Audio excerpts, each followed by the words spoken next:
Even more governments and central banks are buying large tonnage orders of physical gold for the first time in 2 decades or more. So while paper gold and silver prices in US dollars are manipulated, they're either smashed down daily or they're held in check from rising too much. This has been a sideways market for a while now, with false breakouts and paper price manipulations at 4 a.m., 4:30 a.m. I've talked about this at length. We've gotten even more news stories out of central banks and countries that have not bought physical gold in 20, 25, 30 years, buying large tonnage orders of physical gold. So this data was delayed, I guess, for some months, but Singapore's national bank, their central bank, they increased their reserves by 20% this year. It was over the summer, but the news came out months later, and they joined governments like Brazil and Thailand, Hungary, Poland, a good number of others that have not added gold reserves in 20, 25 years. And they've increased their gold reserves massively in 2021. So Singapore now joins the group. We also had an announcement too in the last couple days that the Russian central bank plans to buy another $7 billion worth of physical gold on the open market to import that gold. It's not from Russian mining companies with their trade surplus dollars, instead of holding US dollars and instead of holding US treasuries. So there is a massive accumulation of physical gold going on.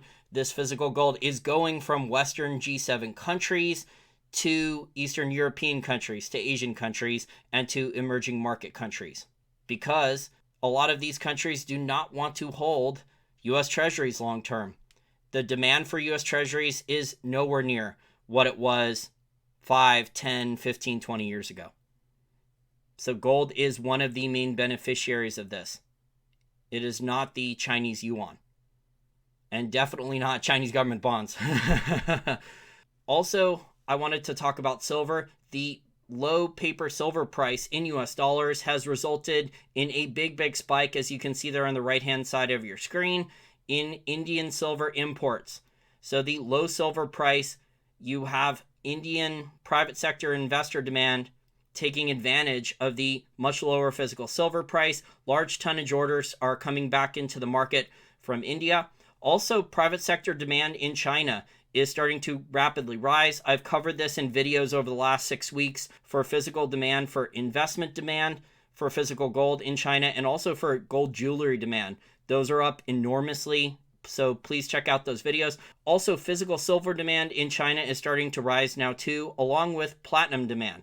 So people in China are starting to buy silver coins, silver bars, silver jewelry, and platinum bars.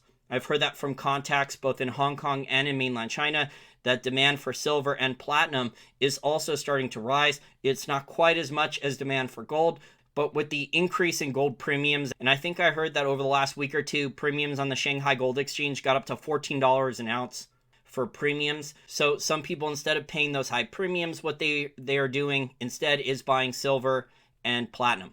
But China, and I've covered this over the last couple months, the Chinese government and Chinese banks have ordered a lot of these paper silver derivatives to be gone. And with investment options in China limited, with falling real estate prices, the continued problems with Chinese real estate developers, it's not just Evergrande, but they're all doing Ponzi financing, financial engineering. They're just delaying bankruptcy as long as possible. And also how the ban for regular Chinese people, how they cannot buy cryptocurrencies like Bitcoin, that is creating extra demand for physical gold in 2021, and now also physical silver and physical platinum.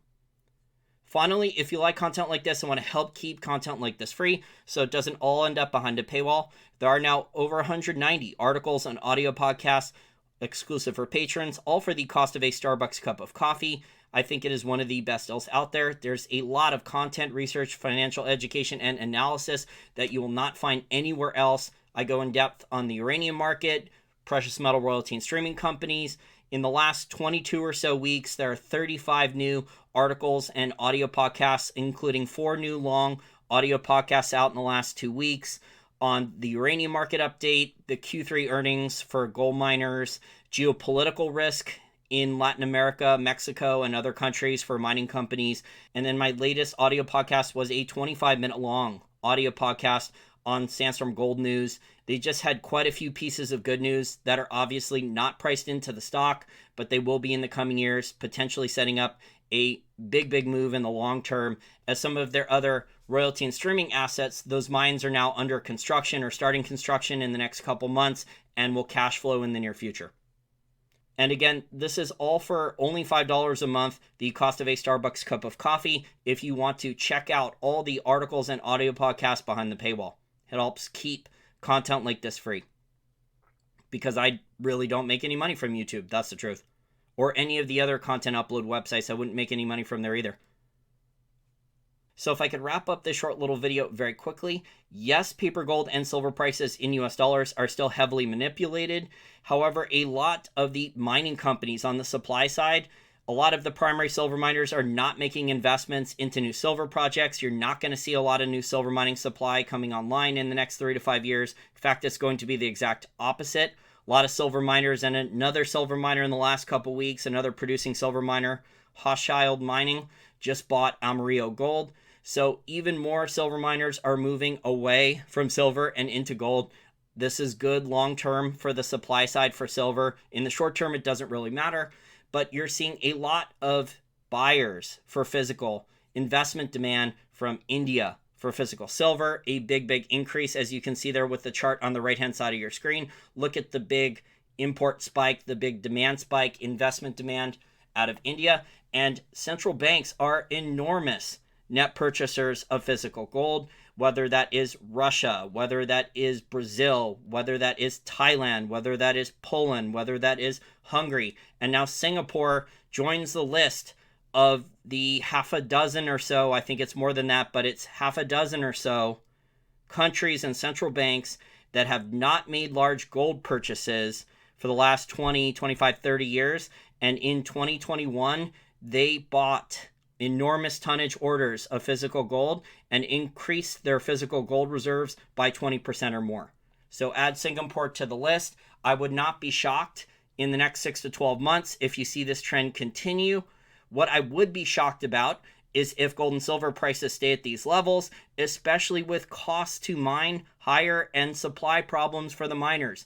Mining companies are going to be dealing with double-digit cost increases going forward on many different input costs. I talked about this in my free George Gammon interview that I did earlier this week on the Rebel Capitalist channel. If you want to check that out, I went over 50 minutes in depth talking about royalty and streaming companies and the gold and silver mining industry. So if you want to check that out, that's free. But basically, in the coming years, if mining costs keep rising and demand for gold and silver keep increasing, there are going to be new price floors for gold and silver, or there are going to be shortages of physical metal.